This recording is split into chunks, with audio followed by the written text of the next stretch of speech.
6 weeks ago, I stood beneath the dome of this Capitol and proclaimed the dawn of the golden age of America. From that moment on, it has been nothing but swift and unrelenting action to usher in the greatest and most successful era in the history of our country.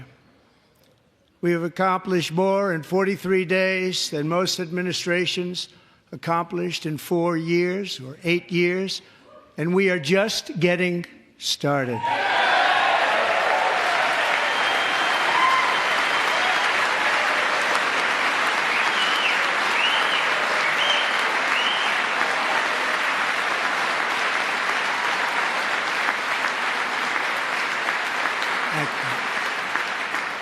I return to this chamber tonight to report that America's momentum is back, our spirit is back, our pride is back, our confidence is back, and the American dream is surging bigger and better than ever before.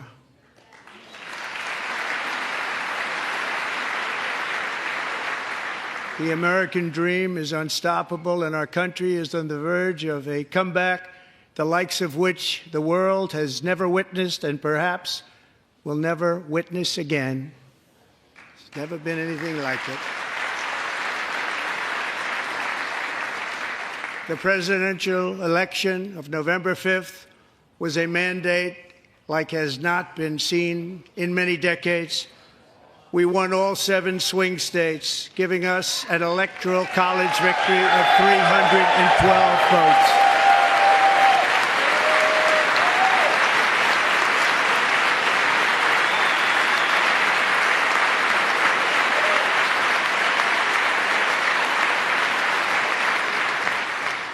We won the popular vote by big numbers and won counties in our country.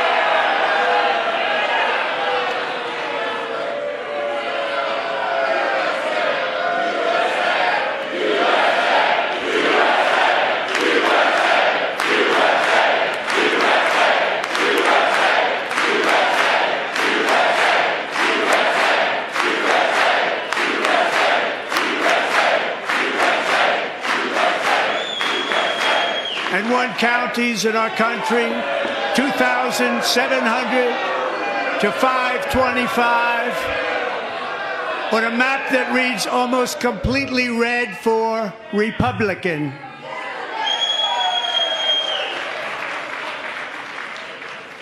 Now, for the first time in modern history, more Americans believe that our country is headed in the right direction than the wrong direction. In fact, it's an astonishing record, 27-point swing, the most ever.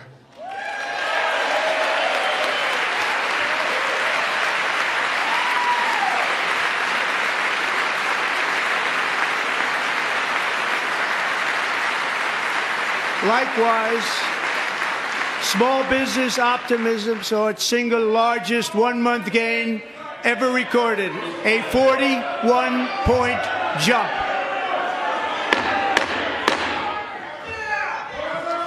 Members are directed to uphold and maintain decorum in the House and to cease any further disruptions.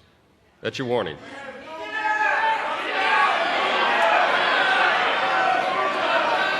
Members are engaging in willful and continuing breach of decorum, and the chair is prepared to direct the Sergeant-at-Arms to restore order to the joint session.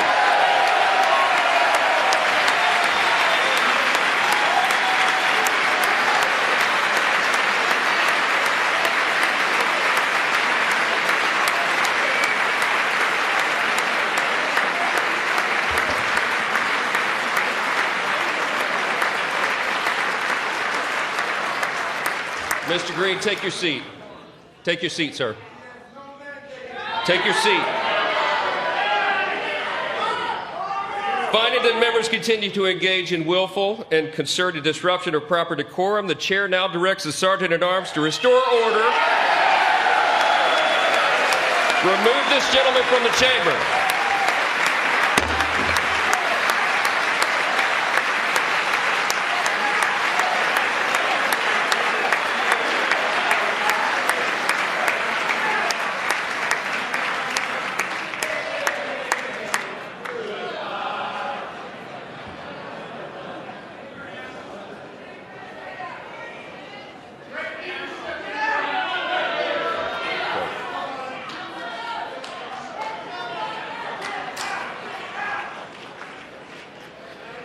Members are directed to uphold and maintain decorum in the House. Mr. President, you continue. Thank you.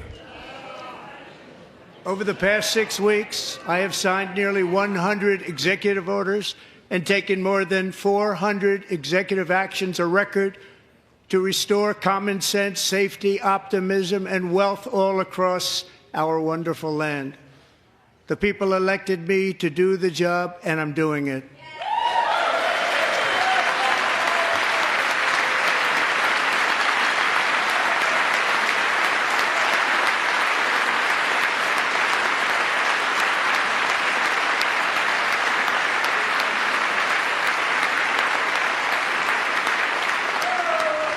In fact, it has been stated by many that the first month of our presidency, it's our presidency, is the most successful in the history of our nation. By many.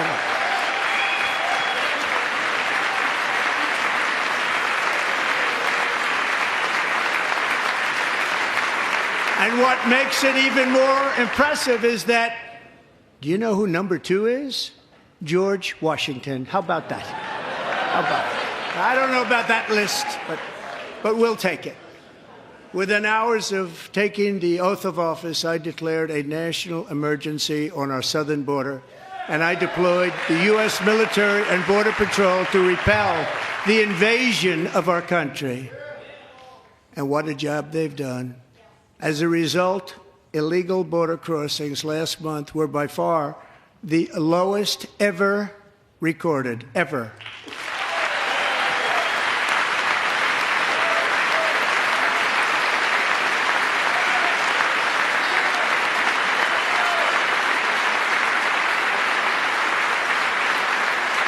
They heard my words and they chose not to come. Much easier that way. In comparison, under Joe Biden, the worst president in American history, there were hundreds of thousands of illegal crossings a month, and virtually all of them, including murderers, drug dealers, gang members, and people from mental institutions and insane asylums, were released into our country. Who would want to do that? This is my 5th such speech to Congress.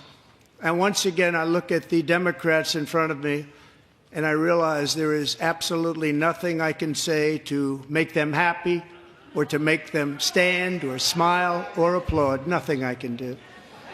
I could find a cure to the most devastating disease, a disease that would wipe out entire nations, or announce the answers to the greatest economy in history, or the stoppage of crime to the lowest levels ever recorded. And these people sitting right here will not clap, will not stand, and certainly will not cheer for these astronomical achievements. They won't do it, no matter what. Five times I've been up here. It's very sad, and it just shouldn't be this way.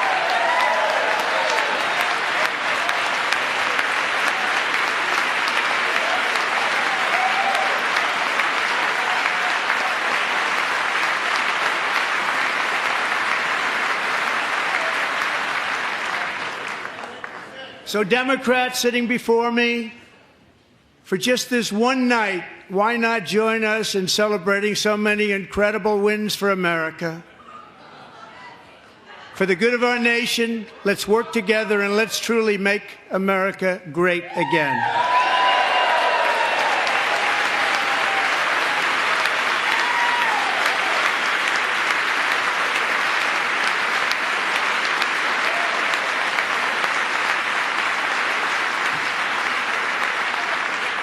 Every day, my administration is fighting to deliver the change America needs to bring a future that America deserves, and we're doing it.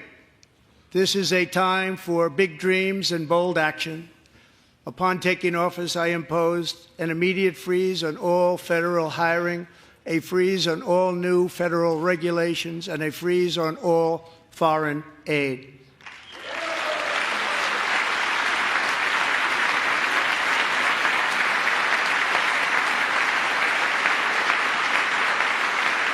I terminated the ridiculous Green New Scam.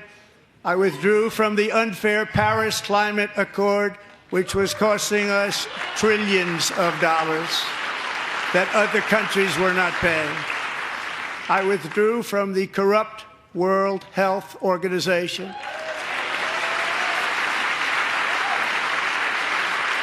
And I also withdrew from the anti-American UN Human Rights Council.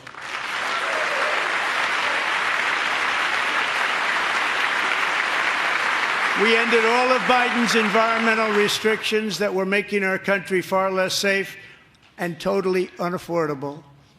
And importantly, we ended the last administration's insane electric vehicle mandate, saving our auto workers and companies from economic destruction.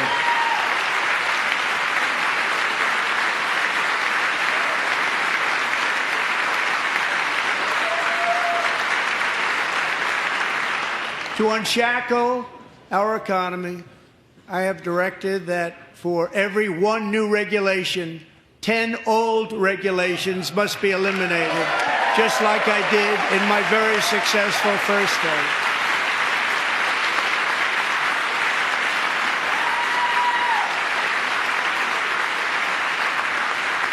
And in that first term, we set records on ending unnecessary rules and regulations like no other president had done before.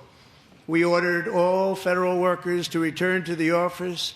They will either show up for work in person or be removed from their job.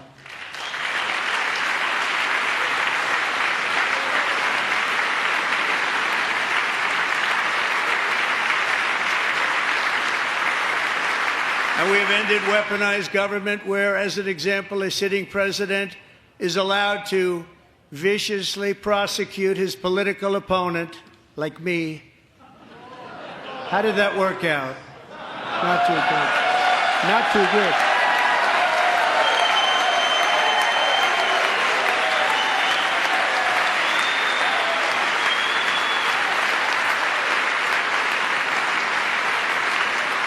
And I have stopped all government censorship and brought back free speech in America. It's back.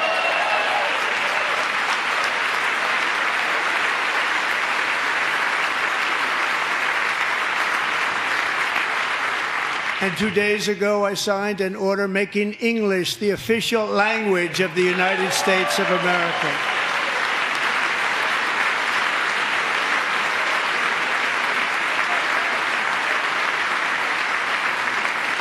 I renamed the Gulf of Mexico the Gulf of America.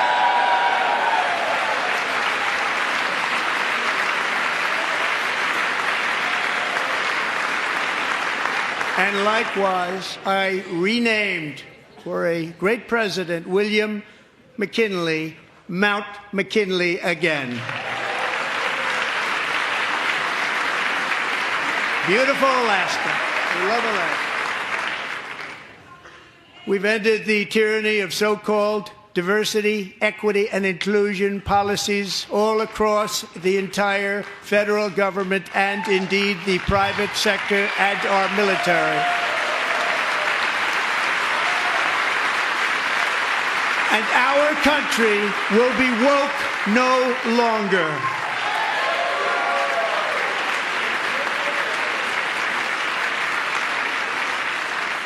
We believe that whether you are a doctor, an accountant, a lawyer, or an air traffic controller, you should be hired and promoted based on skill and competence, not race or gender. Very important.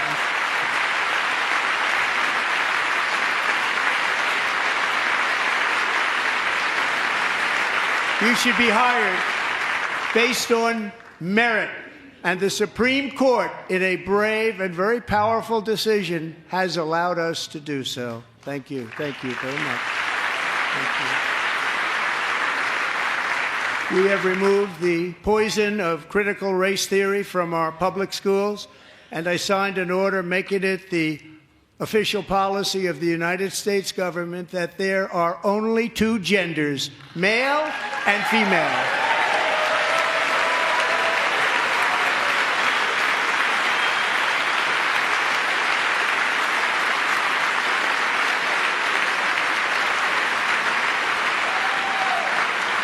I also signed an executive order to ban men from playing in women's sports.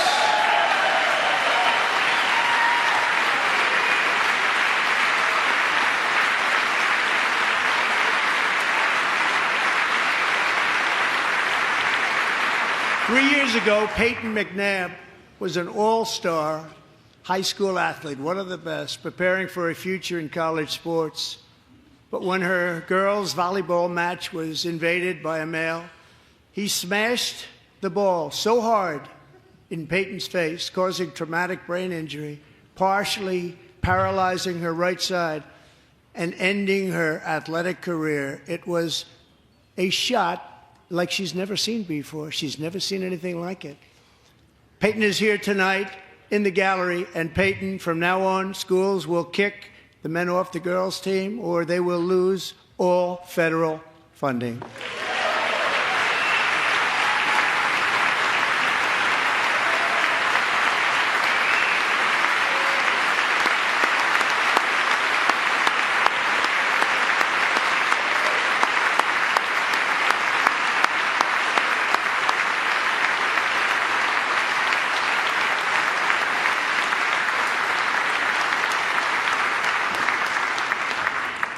And if you really want to see numbers, just take a look at what happened in the women's boxing, weightlifting, track and field, swimming, or cycling, where a male recently finished a long-distance race 5 hours and 14 minutes ahead of a woman for a new record by 5 hours.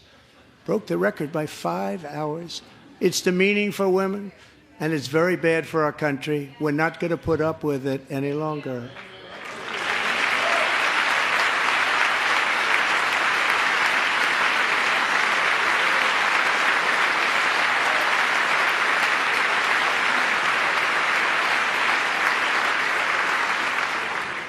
What I have just described is only a small fraction of the common sense revolution that is now, because of us, sweeping the entire world.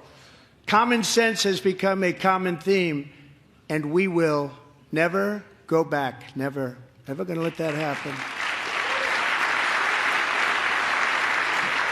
Among my very highest priorities is to rescue our economy and get dramatic and immediate relief to working families.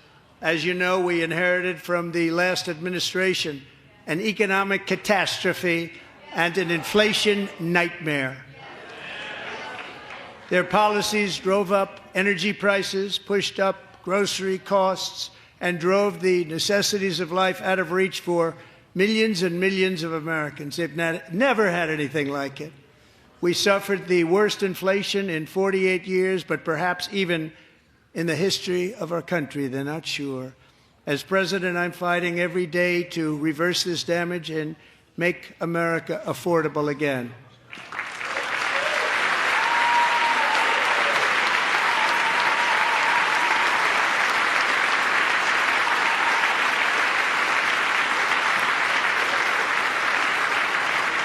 Joe Biden especially let the price of eggs get out of control. The egg price is out of control, and we're working hard to get it back down. Secretary, do a good job on that. You inherited a total mess from the previous administration. Do a good job.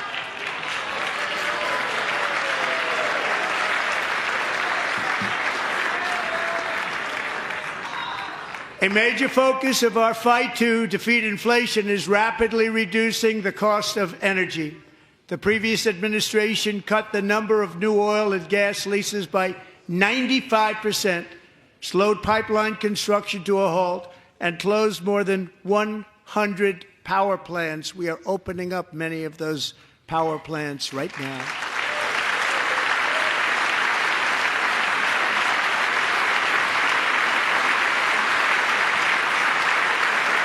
And frankly, we have never seen anything like it. That's why on my first day in office, I declared a national energy emergency. As you've heard me say many times, we have more liquid gold under our feet than any nation on earth, and by far. And now I fully authorize the most talented team ever assembled to go and get it. It's called Drill, Baby, Drill.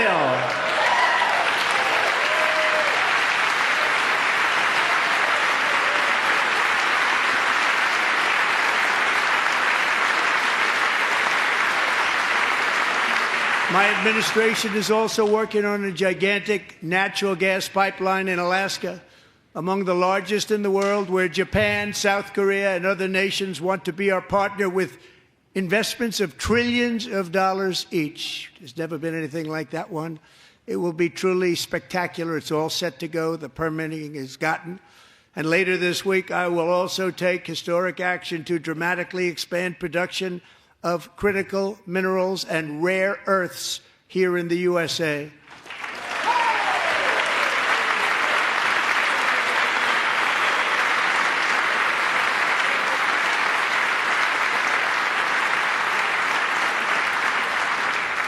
To further combat inflation, we will not only be reducing the cost of energy, but will be ending the flagrant waste of taxpayer dollars.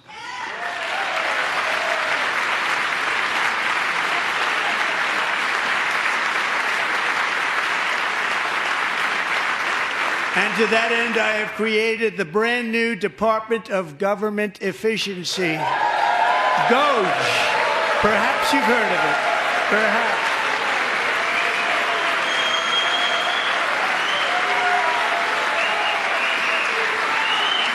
Which is headed by Elon Musk, who is in the gallery tonight.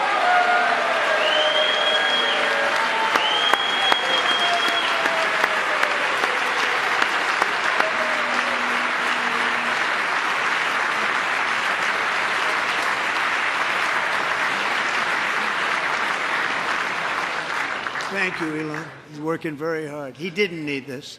He didn't need this. Thank you very much. We appreciate it. Everybody here, even this side, appreciates it, I believe. They just don't want to admit that. Just listen to some of the appalling waste we have already identified. $22 billion from HHS to provide free housing and cars for illegal aliens. $45 million for diversity, equity, and inclusion scholarships in Burma. $40 million to improve the social and economic inclusion of sedentary migrants. Nobody knows what that is. $8 million to promote LGBTQI+ in the African nation of Lesotho, which nobody has ever heard of.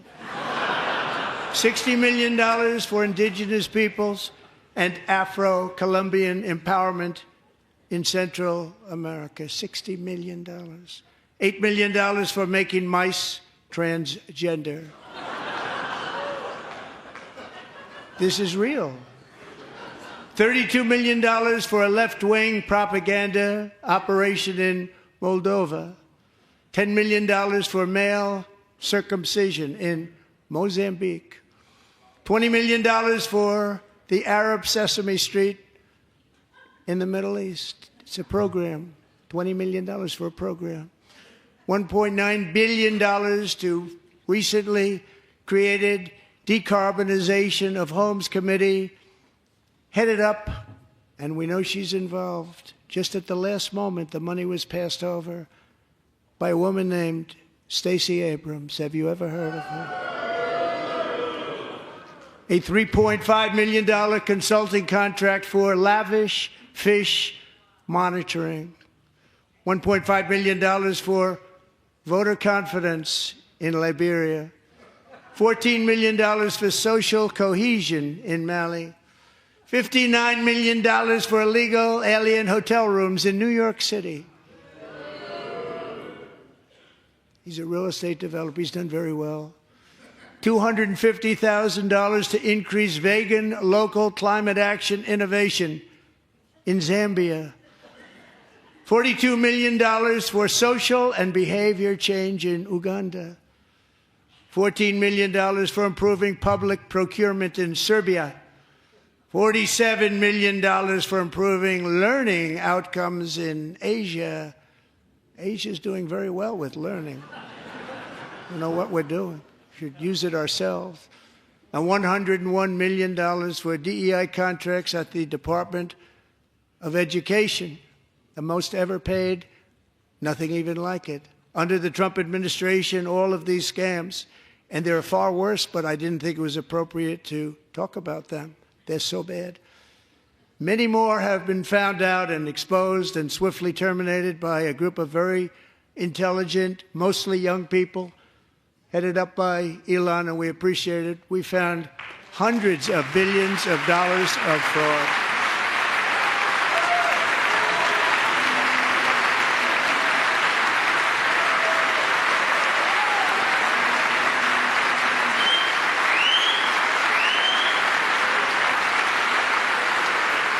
And we've taken back the money and reduced our debt to fight inflation and other things.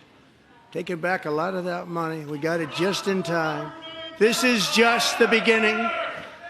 The Government Accountability Office, a federal government office, has estimated annual fraud of over $500 billion in our nation, and we are working very hard to stop it. We're going to. We're also identifying shocking levels of incompetence and probable fraud in the Social Security program for our seniors, and that our seniors and people that we love rely on. Believe it or not, government databases list 4.7 million Social Security members from people aged 100 to 109 years old. It lists 3.6 million people from ages 110 to 119. I don't know any of them. I know some people that are rather elderly, but not quite that elderly.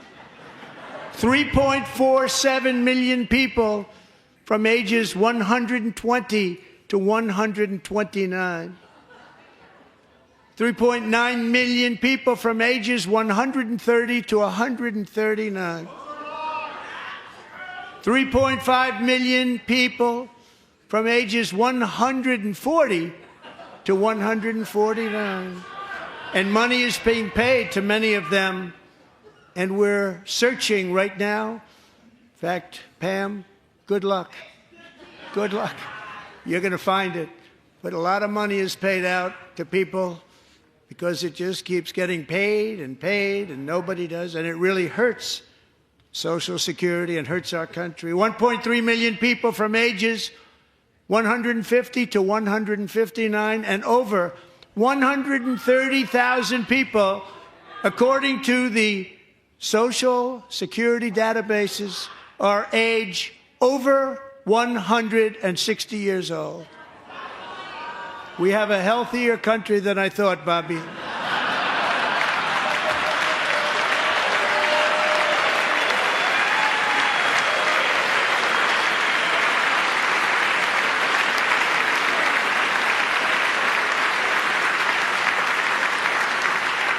Including, to finish, 1,039 people between the ages of 220 and 229, one person between the age of 240 and 249, and one person is listed at 360 years of age.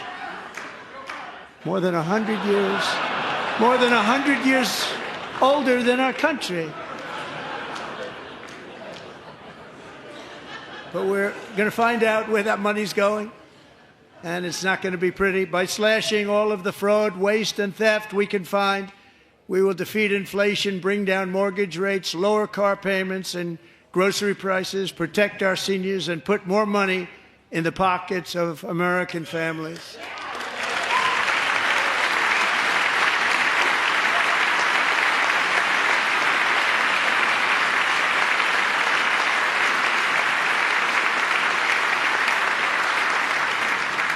And today, interest rates took a beautiful drop, big, beautiful drop. It's about time.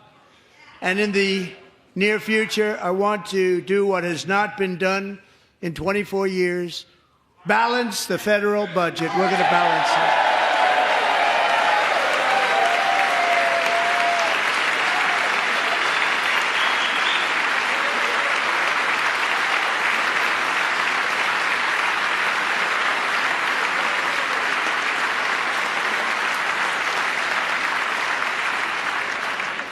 With that goal in mind, we have developed in great detail what we are calling the Gold Card, which goes on sale very, very soon. For $5 million, we will allow the most successful job-creating people from all over the world to buy a path to U.S. citizenship. It's like the green card, but better and more sophisticated. And these people will have to pay tax in our country. They won't have to pay tax from where they came. The money that they've made, you wouldn't want to do that, but they have to pay tax, create jobs. They'll also be taking people out of colleges and paying for them so that we can keep them in our country instead of having them being forced out. Number one, at the top school, as an example, being forced out and not being allowed to stay and create tremendous numbers of jobs and great success for a company out there. So while we take out the criminals, killers, traffickers, and child predators who are allowed to enter our country under the open border policy of these people, the Democrats, the Biden administration, the open border insane policies that you've allowed to destroy our country, we will now bring in brilliant, hardworking, job-creating people. They're going to pay a lot of money, and we're going to reduce our debt with that money.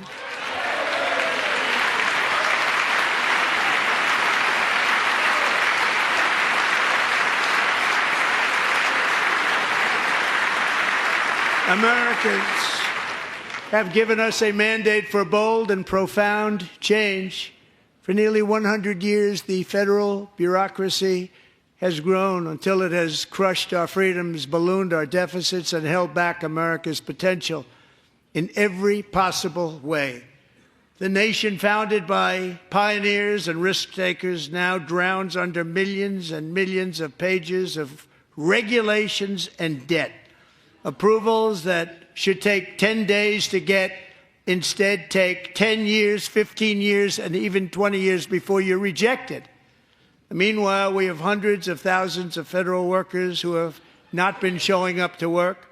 My administration will reclaim power from this unaccountable bureaucracy, and we will restore true democracy to America again.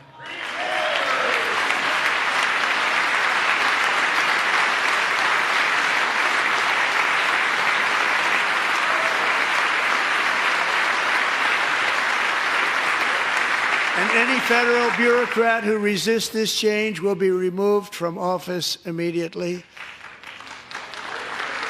Because we are draining the swamp. It's very simple. And the days of rule by unelected bureaucrats are over.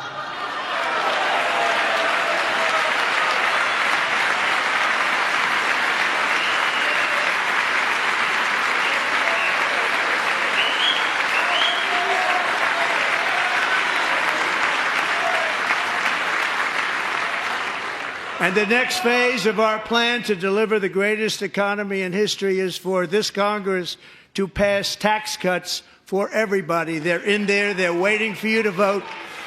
And I'm sure that the people on my right, I don't mean the Republican right, but my right here, I'm sure you're going to vote for those tax cuts, because otherwise I don't believe the people will ever vote you into office. So I'm doing you a big favor by telling you that. But I know this group is going to be voting for the tax.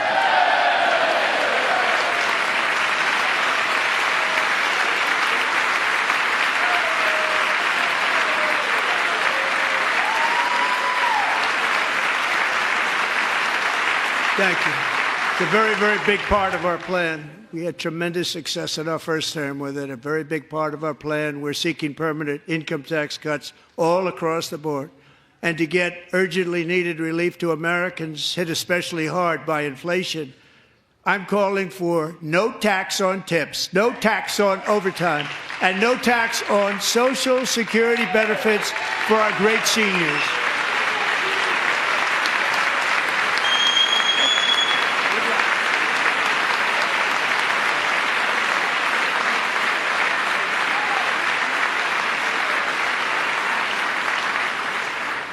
And I also want to make interest payments on car loans tax deductible, but only if the car is made in America.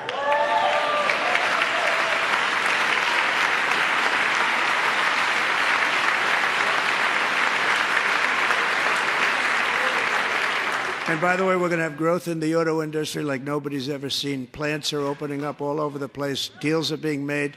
Never seen. That's a combination of the election win and tariffs. It's a beautiful word, isn't it? That, along with our other policies, will allow our auto industry to absolutely boom. It's going to boom. Spoke to the majors today, all three, the top people, and they're so excited. In fact, already numerous car companies have announced that they will be building massive automobile plants in America, with Honda just announcing a new plant in Indiana, one of the largest anywhere in the world.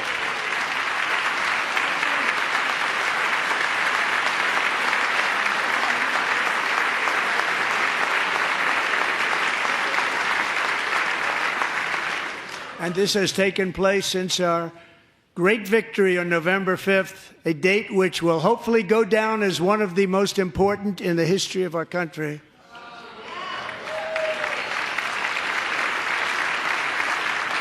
In addition, as part of our tax cuts, we want to cut taxes on domestic production and all manufacturing.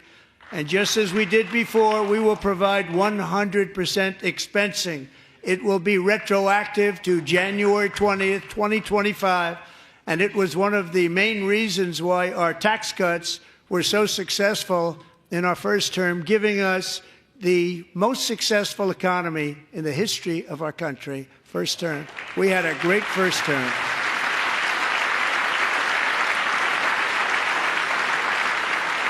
If you don't make your product in America, however, under the Trump administration, you will pay a tariff, and in some cases, a rather large one. Other countries have used tariffs against us for decades, and now it's our turn to start using them against those other countries. On average, the European Union, China, Brazil, India, Mexico, and Canada, have you heard of them? And countless other nations charge us tremendously higher tariffs than we charge them. It's very unfair. India charges us auto tariffs higher than 100%. China's average tariff on our products is twice what we charge them. And South Korea's average tariff is 4 times higher. Think of that, 4 times higher. And we give so much help militarily and in so many other ways to South Korea. But that's what happens. This is happening by friend and foe. This system is not fair to the United States and never was. And so on April 2nd, I wanted to make it April 1st, but I didn't want to be accused of April Fool's Day. That's not, just one day was cost us a lot of money. But we're going to do it in April. I'm a very superstitious person. April 2nd, reciprocal tariffs kick in. And whatever they tariff us, other countries, we will tariff them. That's reciprocal, back and forth. Whatever they tax us, we will tax them. If they do non-monetary tariffs to keep us out of their market, then we will do non-monetary barriers to keep them out of our market. There's a lot of that, too. They don't even allow us in their market. We will take in trillions and trillions of dollars and create jobs like we have never seen before. I did it with China and I did it with others, and the Biden administration couldn't do anything about it because there was so much money they couldn't do anything about it. We have been ripped off for decades by nearly every country on earth, and we will not let that happen any longer.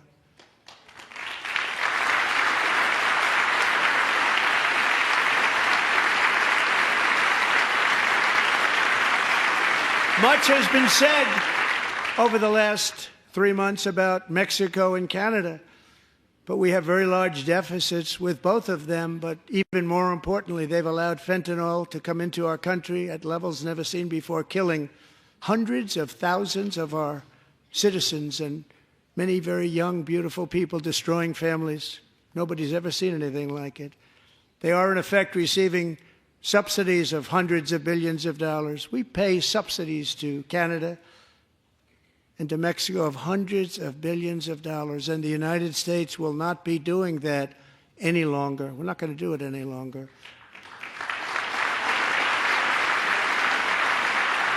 Thanks to our America First policies we're putting into place, we have had $1.7 trillion of new investment in America in just the past few weeks. The combination of the election and our economic policies that people of SoftBank, one of the most brilliant anywhere in the world, announced a $200 billion investment. OpenAI and Oracle, Larry Ellison, announced $500 billion investment, which they wouldn't have done if Kamala had won. Apple announced $500 billion investment. Tim Cook called me. He said, I cannot spend it fast enough. It's going to be much higher than that, I believe. They'll be building their plants here instead of in China. And just yesterday, Taiwan Semiconductor, the biggest in the world, most powerful in the world, has a tremendous amount, 97% of the market, announced a $165 billion investment to build the most powerful chips on earth right here in the USA.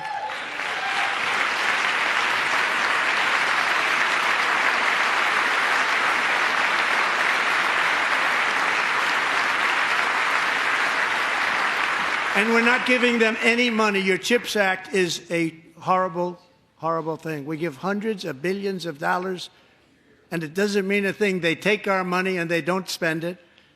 All that meant to them, we're giving them no money. All that was important to them was they didn't want to pay the tariffs, so they came and they're building, and many other companies are coming. We don't have to give them money. We just want to protect our businesses and our people. And they will come because they won't have to pay tariffs if they build in America. So it's very amazing. You should get rid of the CHIP Act, and whatever's left over, Mr. Speaker, you should use it to reduce debt or any other reason you want to.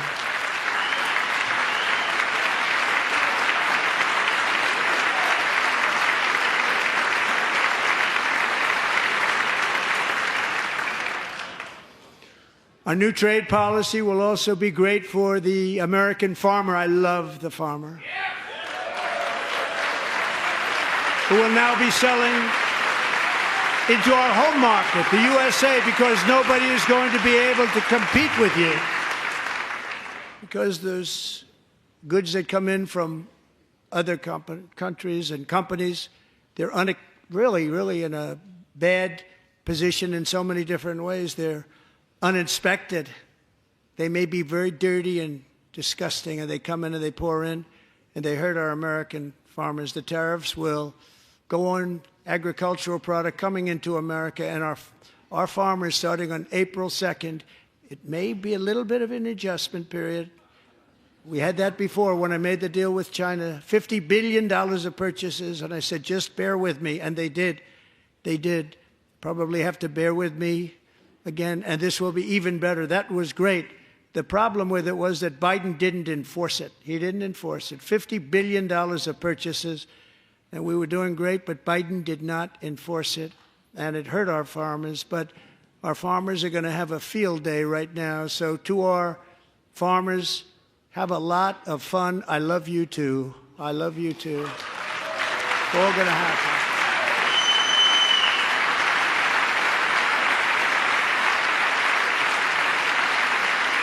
And I have also imposed a 25% tariff on foreign aluminum, copper, lumber, and steel, because if we don't have, as an example, steel and lots of other things, we don't have a military, and frankly, we just won't have a country very long. Here today is a proud American steelworker, fantastic person from Decatur, Alabama, Jeff Denard. Has been working at the same steel plant for 27 years in a job that has allowed him to serve as the captain of his local volunteer fire department, raise 7 children with his beautiful wife, Nicole, and over the years provide a loving home for more than 40 foster children. So great, Jeff.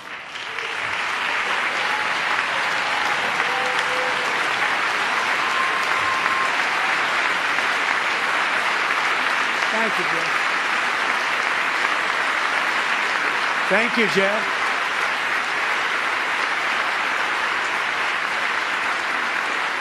Stories like Jeff's remind us that tariffs are not just about protecting American jobs. They're about protecting the soul of our country.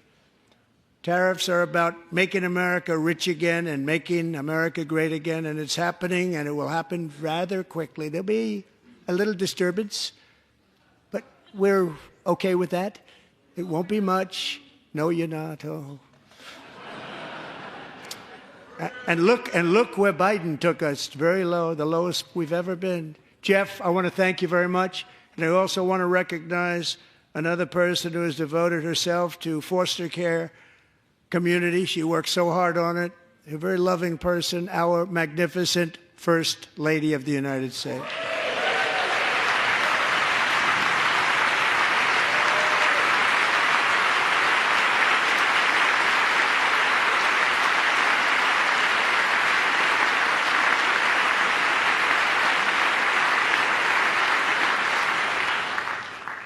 Melania's work has yielded incredible results, helping prepare our nation's future leaders as they enter the workforce.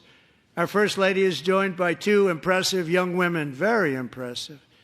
Haley Ferguson, who benefited from the First Lady's Fostering the Future initiative and is poised to complete her education and become a teacher. And Elliston Berry, who became a victim of an illicit deepfake image produced by a peer. With Elliston's help, the Senate just passed the Take It Down Act, and this is so important. Thank you very much, John. John Thune, thank you. Stand up, John. Thank you, John.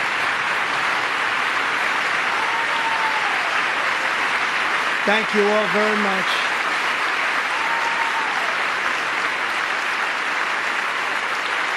Thank you. And thank you to John Thune and the Senate. Great job. To criminalize the publication of such images online is a terrible, terrible thing. And once it passes the House, I look forward to signing that bill into law. Thank you. And I'm going to use that bill for myself, too, if you don't mind. Because nobody gets treated worse than I do online. Nobody. That's great. Thank you very much to the Senate. Thank you. But if we truly care about protecting Americans' children, no step is more crucial than securing America's borders. Over the past 4 years, 21 million people poured into the United States. Many of them were murderers, human traffickers, gang members, and other criminals from the streets of dangerous cities all throughout the world. Because of Joe Biden's insane and very dangerous open border policies, they are now strongly embedded in our country, but we are getting them out and getting them out fast.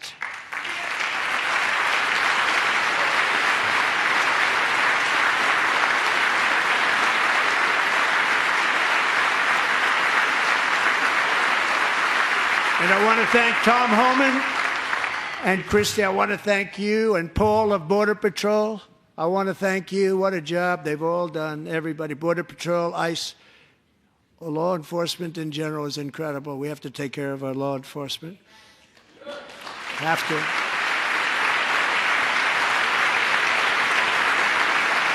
Last year,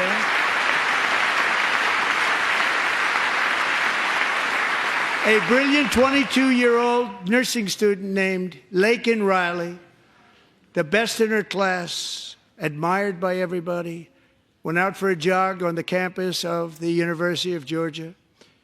That morning, Laken was viciously attacked, assaulted, beaten, brutalized, and horrifically murdered. Laken was stolen from us by a savage illegal alien gang member who was arrested while trespassing across Biden's open southern border and then set loose into the United States under the heartless policies of that failed administration. It was indeed a failed administration. He had then been arrested and released in a Democrat-run sanctuary city, a disaster, before ending the life of this beautiful young angel. With us this evening are Laken's beloved mother, Allison, and her sister, Lauren.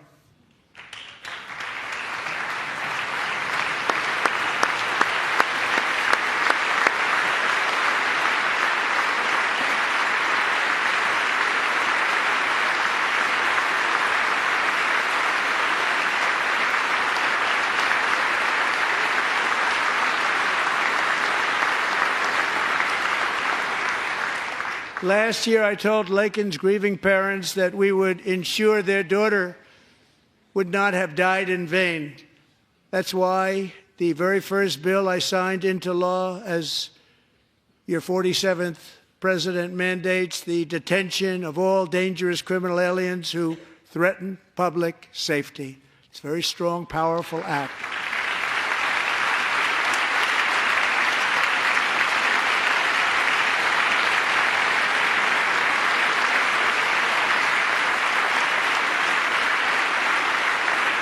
It's called the Laken-Riley Act.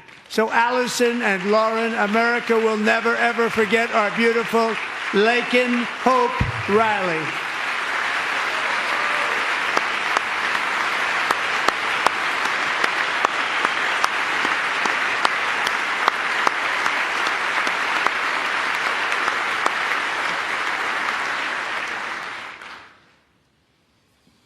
Thank you very much. Since taking office, my administration has launched the most sweeping border and immigration crackdown in American history, and we quickly achieved the lowest numbers of illegal border crossers ever recorded. Thank you.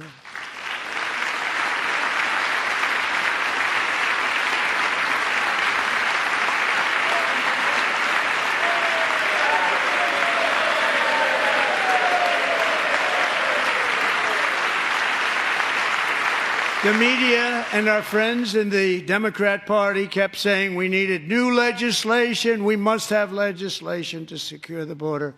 But it turned out that all we really needed was a new president.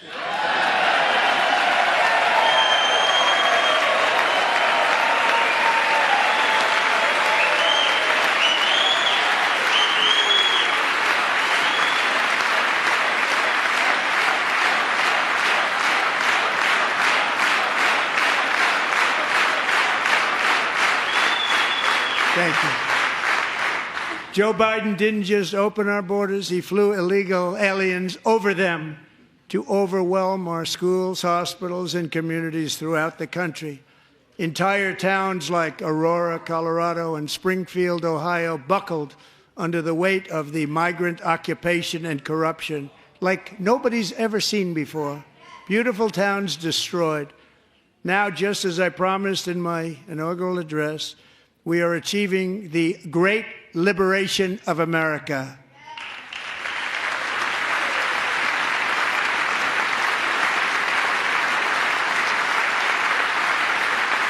But there still is much work to be done. Here tonight is a woman I have gotten to know, Alexis Nungari from Houston. Wonderful woman. Last June, Alexis's 12-year-old daughter, her precious Jocelyn, walked to a nearby convenience store. She was kidnapped, tied up, assaulted for 2 hours under a bridge, and horrifically murdered. Arrested and charged with this heinous crime are 2 illegal alien monsters from Venezuela, released into America by the last administration through their ridiculous open border. The death of this beautiful 12-year-old girl and the agony of her mother and family touched our entire nation greatly. Alexis, I promised that we would always remember your daughter, your magnificent daughter, and earlier tonight I signed an order keeping my word to you. One thing I have learned about Jocelyn is that she loved animals so much. She loved nature. Across Galveston Bay, from where Jocelyn lived in Houston, you will find a magnificent national wildlife refuge, a pristine, peaceful, 34,000-acre sanctuary for all of God's creatures on the edge of the Gulf of America. Alexis, moments ago, I formally renamed that refuge in loving memory of your beautiful daughter, Jocelyn. So, Mr. Vice President, if you would, may I have the order?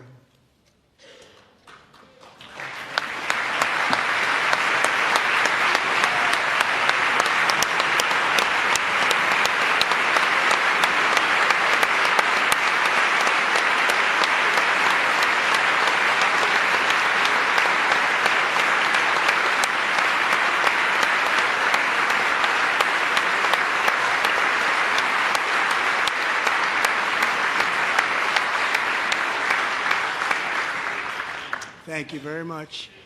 All three savages charged with Jocelyn and Lakin's murders were members of the Venezuelan prison gang, the toughest gang, they say, in the world, known as Tren de Aragua. 2 weeks ago, I officially designated this gang, along with MS-13 and the bloodthirsty Mexican drug cartels, as foreign terrorist organizations.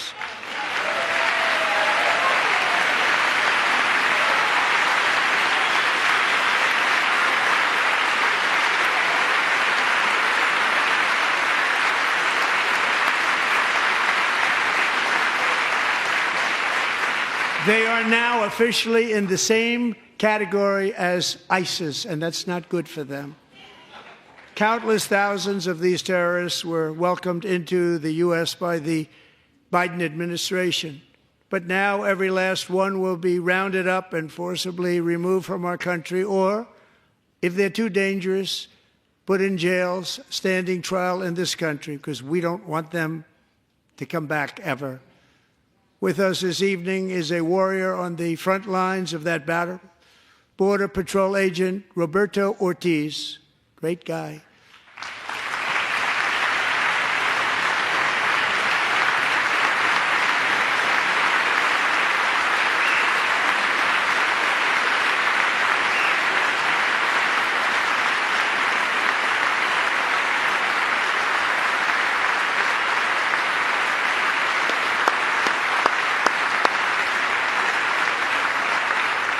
In January, Roberto and another agent were patrolling by the Rio Grande near an area known as Cartel Island. Doesn't sound too nice to me. When heavily armed gunmen started shooting at them, Roberto saw that his partner was totally exposed, at great danger, and he leapt into action, returning fire and providing crucial seconds for his fellow agent to seek safety, just barely. I have some of the prints of that event, and it was not good. Agent Ortiz, we salute you for your great courage and for your line of fire that you took and for the bravery that you showed. We honor you, and we will always honor you. Thank you, Roberto, very much.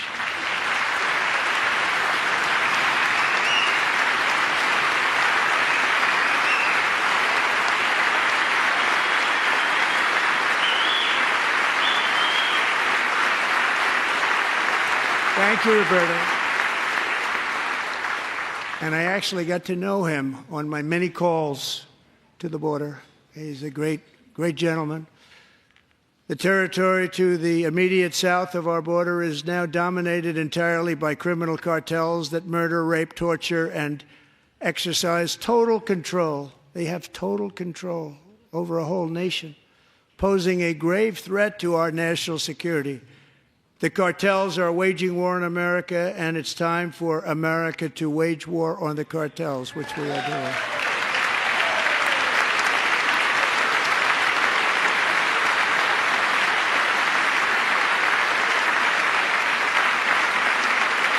Five nights ago, Mexican authorities, because of our tariff policies being imposed on them, think of this, handed over to us 29 of the biggest cartel leaders in their country. That has never happened before. They want to make us happy. First time ever. But we need Mexico and Canada to do much more than they've done, and they have to stop the fentanyl and drugs pouring into the USA. They're going to stop it. I have sent Congress a detailed funding request laying out exactly how we will eliminate these threats to protect our homeland and complete the largest deportation operation in American history, larger even than current record holder President Dwight D. Eisenhower, a moderate man, but someone who believed very strongly in borders. Americans expect Congress to send me this funding without delay so I can sign it into law. So, Mr. Speaker, John Thune, both of you, I hope you're going to be able to do that, Mr. Speaker. Thank you. Mr. Leader, thank you. Thank you very much. And let's get it to me. I'll sign it so fast, you won't even believe it.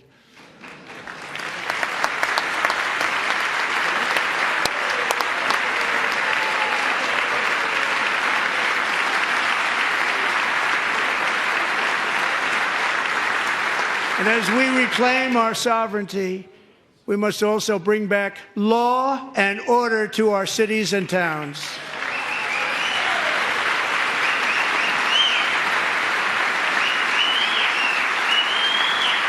In recent years, our justice system has been turned upside down by radical left lunatics.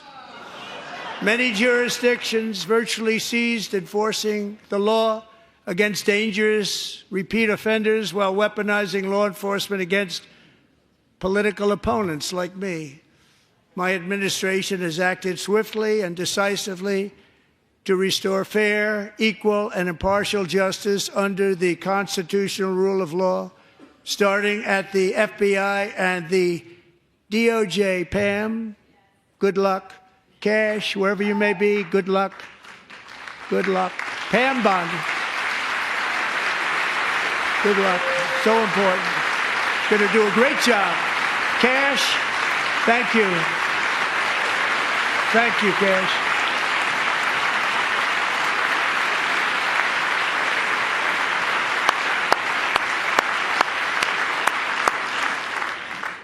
They've already started very strong. They're going to do a fantastic job. You're going to be very proud of them. We're also once again giving our police officers the support, protection, and respect they so dearly deserve. They have to get it. They have such a hard, dangerous job, but we're going to make it less dangerous. The problem is the bad guys don't respect the law, but they're starting to respect it, and they soon will respect it. This also includes our great fire departments throughout the country. Our firemen and women are unbelievable people, and we'll never forget them. And besides that, they voted for me in record numbers, so I have no choice.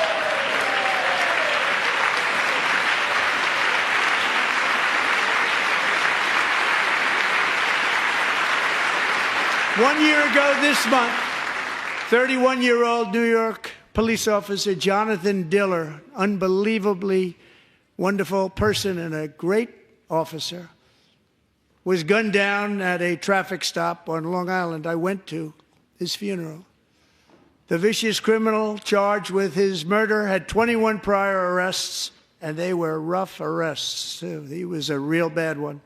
The thug in the seat next to him had 14 prior arrests and went by the name of Killer. He was Killer. He killed other people, they say, a lot of them. I attended Officer Diller's service, and when I met his wife and one-year-old son, Ryan, it was very inspirational, actually. His widow's name is Stephanie, and she is here tonight. Stephanie, thank you very much, Stephanie. Thank you very much.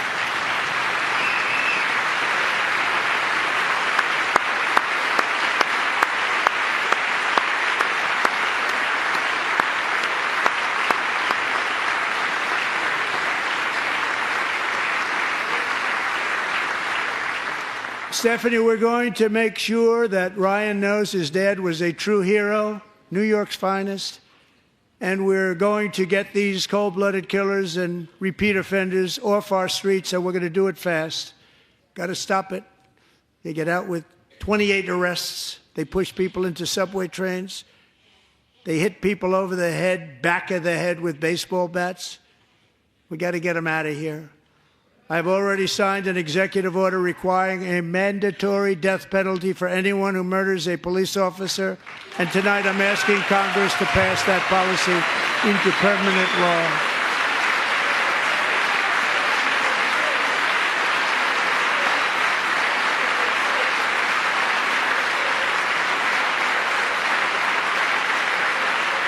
I'm also asking for a new crime bill getting tough on repeat offenders while enhancing protections for America's police officers so they can do their jobs without fear of their lives being totally destroyed. They don't want to be killed. We're not going to let them be killed. Joining us in the gallery tonight is a young man who truly loves our police. His name is DJ Daniel. He is 13 years old, and he has always dreamed of becoming a police officer.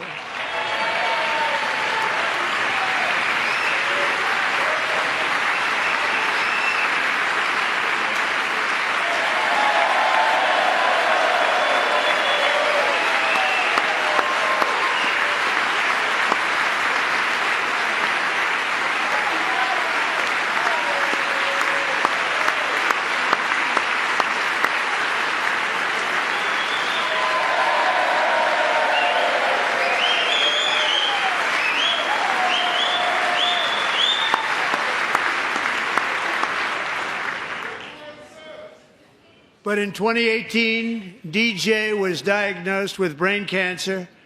The doctors gave him 5 months at most to live. That was more than 6 years ago.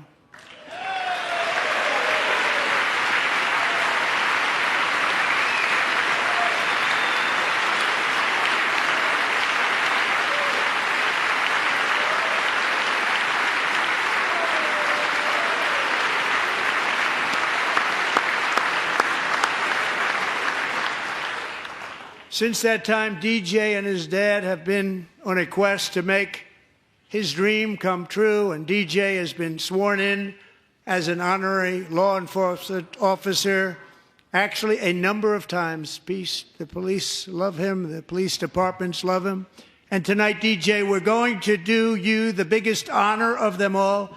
I am asking our new Secret Service Director, Sean Curran, to officially make you an agent of the United States Secret Service.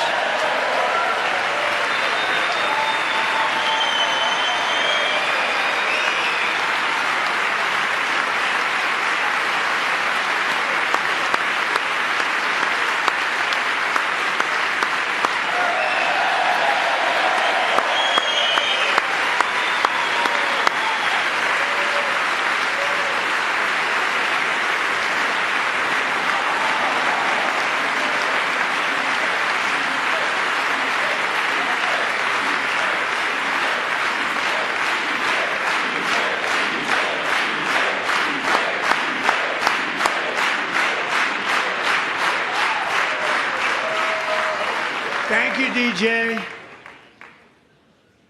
DJ's doctors believe his cancer likely came from a chemical he was exposed to when he was younger. Since 1975, rates of child cancer have increased by more than 40%. Reversing this trend is one of the top priorities for our new presidential commission to make America healthy again, chaired by our new Secretary of Health and Human Services, Robert F. Kennedy, Jr.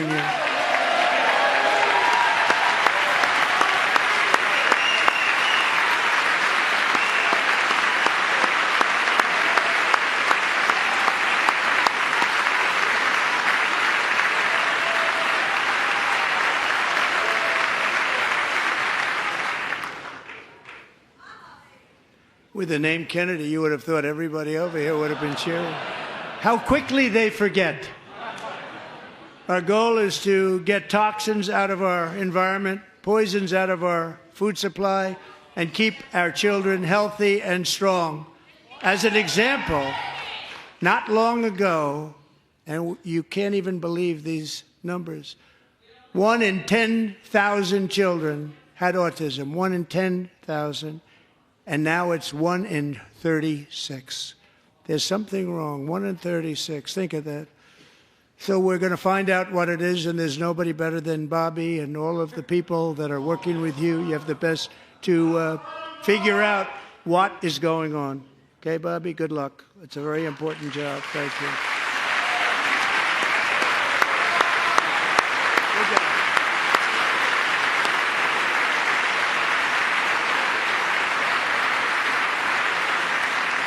Thank you.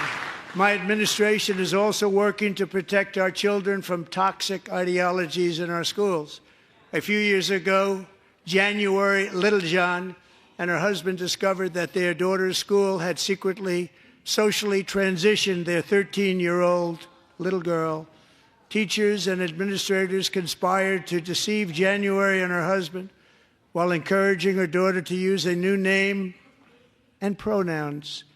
They, them pronoun, actually, all without telling January, who is here tonight and is now a courageous advocate against this form of child abuse. January, thank you. Thank you. Thank you very much.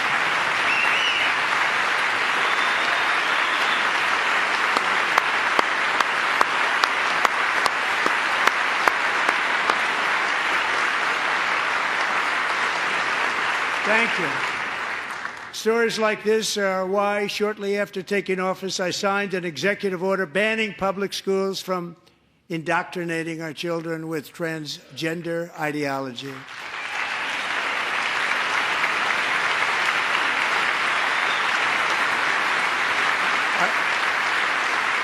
I also signed an order to cut off all taxpayer funding to any institution that engages in the sexual mutilation of our youth.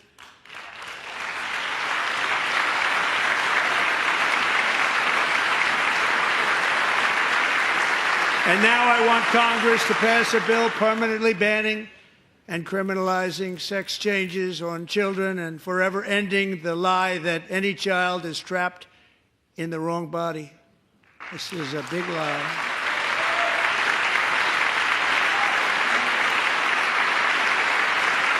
And our message to every child in America is that you are perfect exactly the way God made you.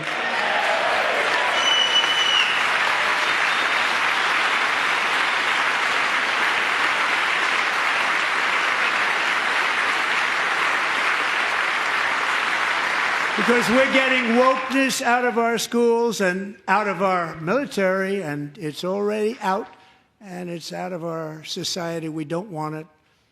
Wokeness is trouble. Wokeness is bad. It's gone. It's gone. And we feel so much better for it, don't we? Don't we feel better?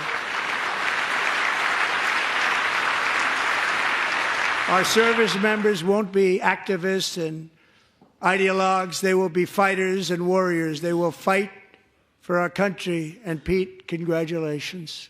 Secretary of Defense, congratulations.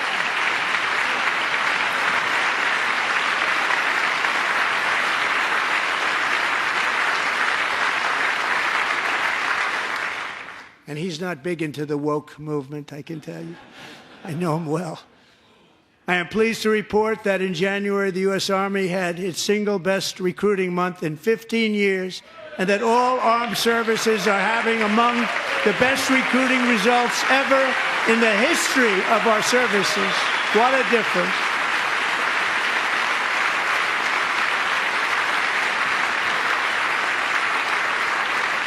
And you know, it was just a few months ago where the results were exactly the opposite. We couldn't recruit anywhere. We couldn't recruit. Now we're having the best results just about that we've ever had. What a tremendous turnaround. It's really a beautiful thing to see.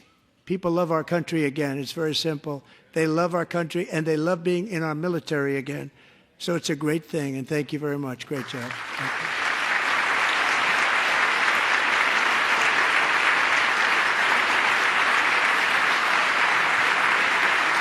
We're joined tonight by a young man, Jason Hartley, who knows the weight of that call of duty. Jason's father, grandfather, and great-grandfather all wore the uniform.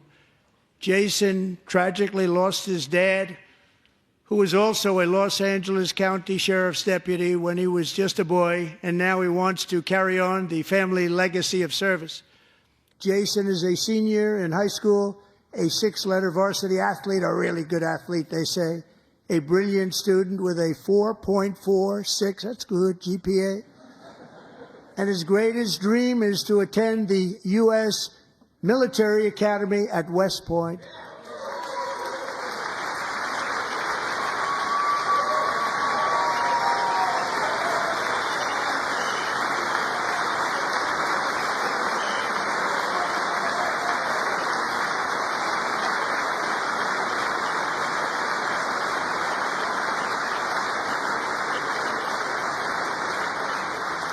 And Jason, that's a very big deal getting in. That's a hard one to get into. But I'm pleased to inform you that your application has been accepted. You will soon be joining the Corps of Cadets.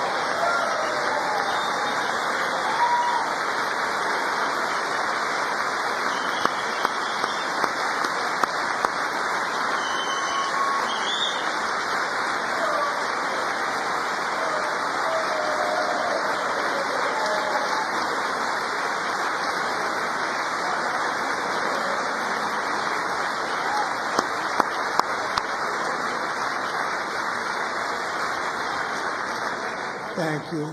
Jason, you're going to be on the long gray line, Jason. As Commander-in-Chief, my focus is on building the most powerful military of the future. As a first step, I'm asking Congress to fund a state-of-the-art Golden Dome missile defense shield to protect our homeland, all made in the USA.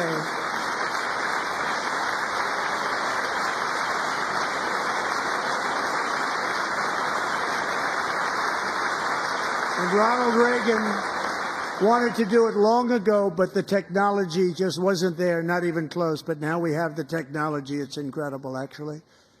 And other places, they have it. Israel has it. Other places have it.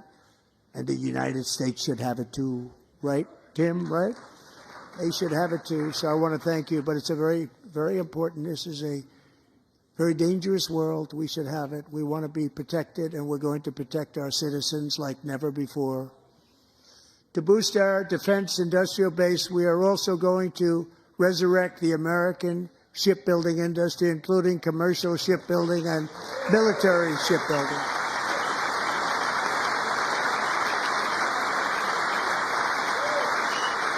And for that purpose, I am announcing tonight that we will create a new Office of Shipbuilding in the White House and offer special tax incentives to bring this industry home to America, where it belongs. We used to make so many ships.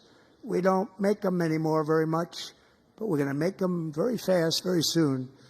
It will have a huge impact. To further enhance our national security, my administration will be reclaiming the Panama Canal, and we've already started doing it.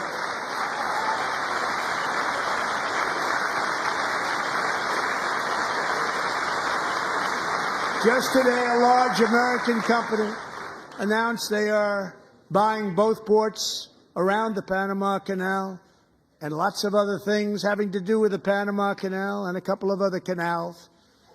The Panama Canal was built by Americans for Americans, not for others, but others could use it. But it was built at tremendous cost of American blood and treasure. 38,000 workers died building the Panama Canal. They died of malaria. They died of snake bites and mosquitoes. Not a nice place to work. They paid them very highly to go there, knowing there was a 25% chance that they would die. The most expensive project also that was ever built in our country's history, if you bring it up to modern day costs. It was given away by the Carter administration for $1. But that agreement has been violated very severely. We didn't give it to China. We gave it to Panama, and we're taking it back.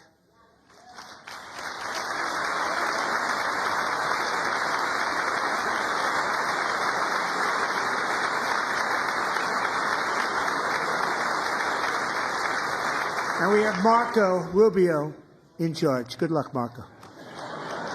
Now, we know who to blame if anything goes wrong. Marco's been amazing, and he's going to do a great job. Think of it. He got 100 votes. You know, he was approved with actually 99, but the 100th was this gentleman, and I feel very certain. So let's assume he got 100 votes, and I'm either very, very happy about that or I'm very concerned about it. But he's already proven. I mean, he's a great gentleman. He's respected by everybody, and we appreciate you voting for Marco. He's going to do a fantastic job. Thank you. Thank you. He's doing a great job. Great job.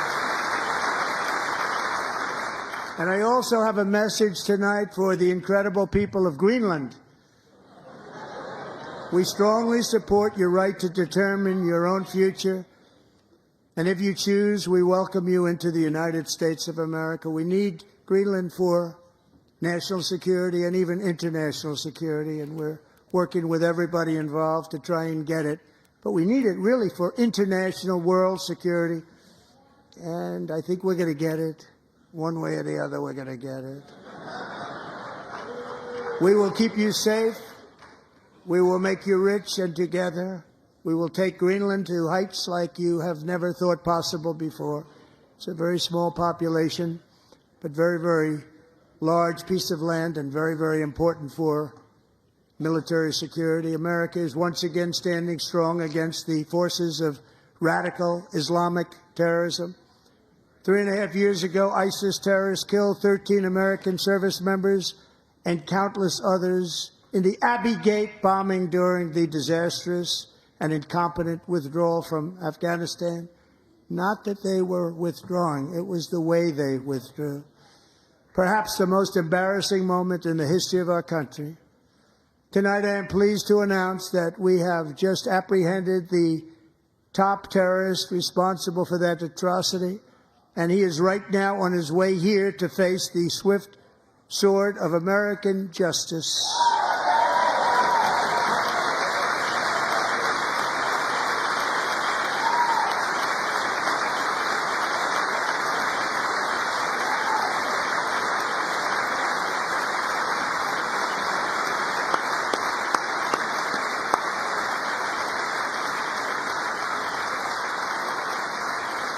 And I want to thank especially the government of Pakistan for helping arrest this monster.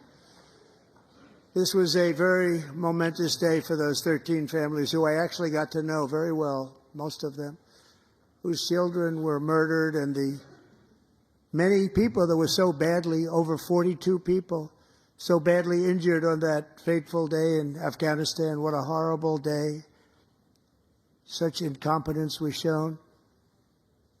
That when Putin saw what happened, I guess he said, wow, maybe this is my chance. That's how bad it was. Should have never happened. Grossly incompetent people. I spoke to many of the parents and loved ones, and they're all in our hearts tonight. Just spoke to them on the phone. We had a big call.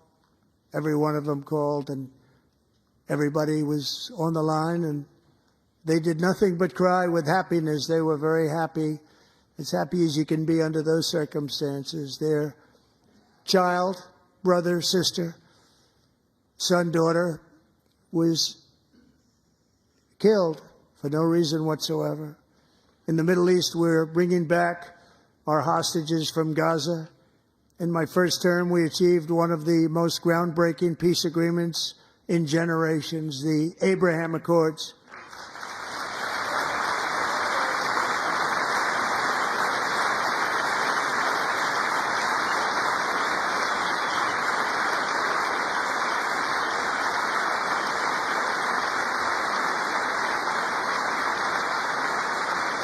And now we're going to build on that foundation to create a more peaceful and prosperous future for the entire region. A lot of things are happening in the Middle East. People have been talking about that so much lately with everything going on with Ukraine and Russia. But a lot of things are happening in the Middle East. It's a rough neighborhood, actually. I'm also working tirelessly to end the savage conflict in Ukraine. Millions of Ukrainians and Russians have been needlessly killed or wounded in this horrific and brutal conflict with no end in sight. The United States has sent hundreds of billions of dollars to support Ukraine's defense with no security, with no anything.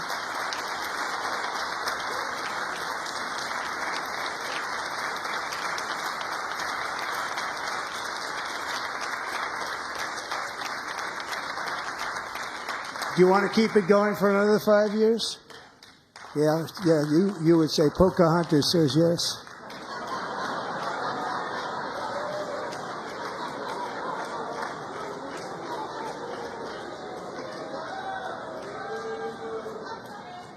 $2,000 people are being killed every single week. More than that. They're Russian young people. They're Ukrainian young people. They're not Americans. But I want it to stop. Meanwhile, Europe has sadly spent more money buying Russian oil and gas than they have spent on defending Ukraine, by far. Think of that. They've spent more buying Russian oil and gas than they have defending. And we've spent perhaps $350 billion, like taking candy from a baby. That's what happened. And they've spent $100 billion. What a difference that is. And we have an ocean separating us, and they don't. But we're getting along very well with them, and lots of good things are happening. Biden has authorized more money in this fight than Europe has spent by billions and billions of dollars. It's hard to believe that they wouldn't have stopped it and said at some point, come on, let's equalize. You got to be equal to us. But that didn't happen. Earlier today, I received an important letter from President Zelensky of Ukraine. The letter reads, Ukraine is ready to come to the negotiating table as soon as possible to bring lasting peace closer.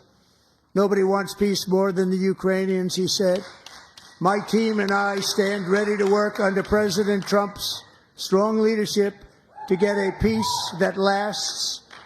We do really value how much America has done to help Ukraine maintain its sovereignty and independence. Regarding the agreement on minerals and security, Ukraine is ready to sign it at any time that is convenient for you. I appreciate that he sent this letter, just got it a little while ago. Simultaneously, we've had serious discussions with Russia and have received strong signals that they are ready for peace. Wouldn't that be beautiful? Wouldn't that be beautiful?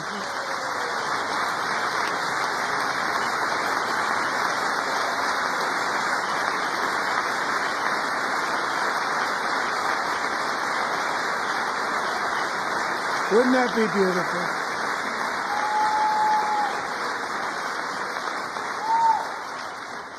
It's time to stop this madness. It's time to halt the killing. It's time to end this senseless war. If you want to end wars, you have to talk to both sides.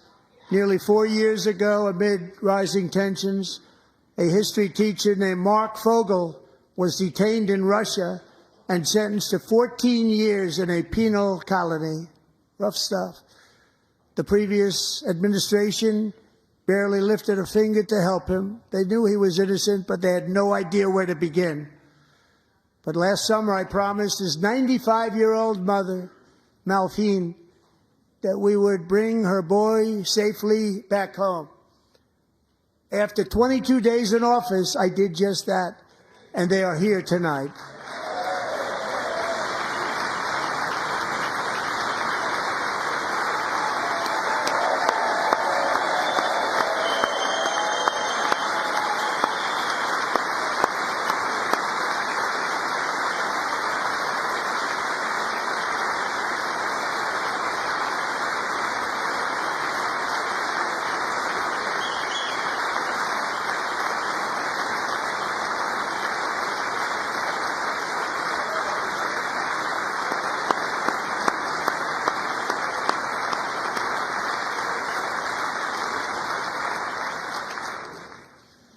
To Mark and his great mom, we are delighted to have you safe and sound and with us.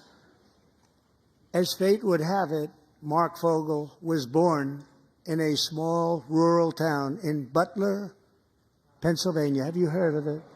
Where his mother has lived for the past 78 years. I just happened to go there last July 13th for a rally. That was not pleasant. And that is where I met his beautiful mom right before I walked onto that stage. And I told her I would not forget what she said about her son. And I never did I? Never forgot. Less than 10 minutes later, at that same rally, gunfire rang out, and a sick and deranged assassin unloaded 8 bullets from his sniper's perch into a crowd of many thousands of people. My life was saved by a fraction of an inch, but some were not so lucky. Corey Comparator was a firefighter, a veteran, a Christian, a husband, a devoted father, and above all, a protector. When the sound of gunshots pierced the air, it was a horrible sound. Corey knew instantly what it was and what to do. He threw himself on top of his wife and daughters and shielded them from the bullets with his own body. Corey was hit really hard. You know the story from there. He sacrificed his life to save theirs. 2 others, very fine people, were also seriously hit.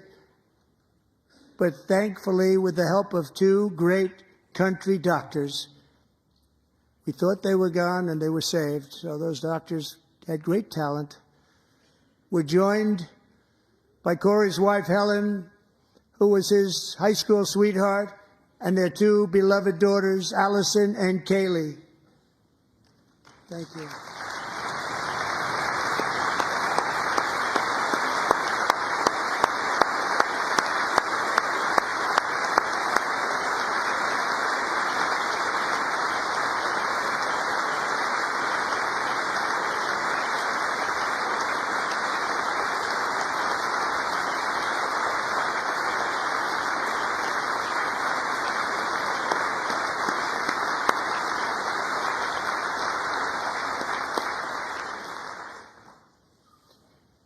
To Helen, Allison, and Kaylee, Corey is looking down on his three beautiful ladies right now, and he is cheering you on. He loves you. He is cheering you on. Corey was taken from us much too soon, but his destiny was to leave us all with a shining example of the selfless devotion of a true American patriot. It was love like Corey's that built our country, and it's love like Corey's that is going to make our country more majestic than ever before. I believe that my life was saved that day in Butler for a very good reason. I was saved by God to make America great again. I believe that. Thank you. Thank you.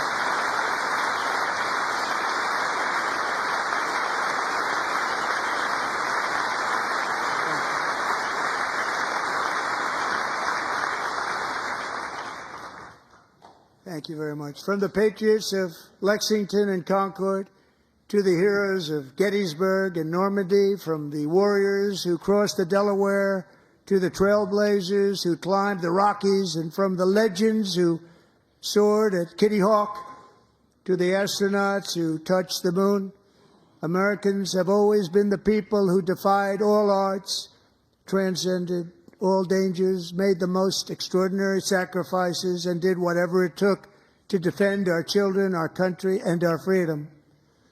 And as we have seen in this chamber tonight, that same strength, faith, love, and spirit is still alive and thriving in the hearts of the American people.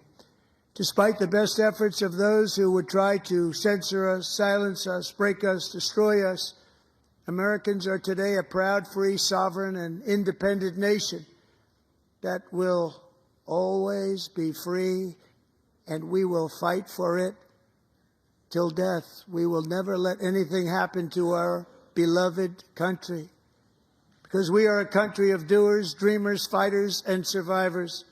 Our ancestors crossed a vast ocean, strode into the unknown wilderness, and carved their fortunes from the rock and soil of a perilous and very dangerous frontier. They chased our destiny across a boundless continent. They built the railroads, laid the highways, and graced the world with American marvels like the Empire State Building, the mighty Hoover Dam, and the towering Golden Gate Bridge. They lit the world with electricity, broke free of the force of gravity, fired up the engines of American industry, vanquished the communists, fascists, and Marxists all over the world, and gave us countless modern wonders sculptured out of iron, glass, and steel. We stand on the shoulders of these pioneers who won and built the modern age, these workers who poured their sweat into the skylines of our cities, these warriors who shed their blood on fields of battle and gave everything they had for our rights and for our freedom. Now it is our time to take up the righteous cause of American liberty. And it is our turn to take America's destiny into our own hands and begin the most thrilling days in the history of our country. This will be our greatest era. With God's help, over the next 4 years, we are going to lead this nation even higher, and we are going to forge the freest, most advanced, most dynamic, and most dominant civilization ever to exist on the face of this earth. We are going to create the highest quality of life, build the safest and wealthiest and healthiest and most vital communities anywhere in the world. We are going to conquer the vast frontiers of science, and we are going to lead humanity into space and plant the American flag on the planet Mars and even far beyond.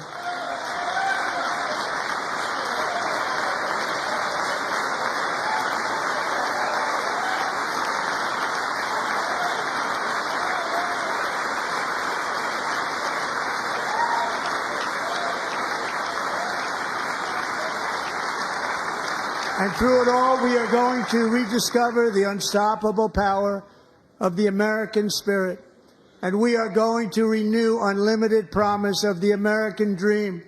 Every single day, we will stand up and we will fight, fight, fight for the country our citizens believe in and for the country our people deserve.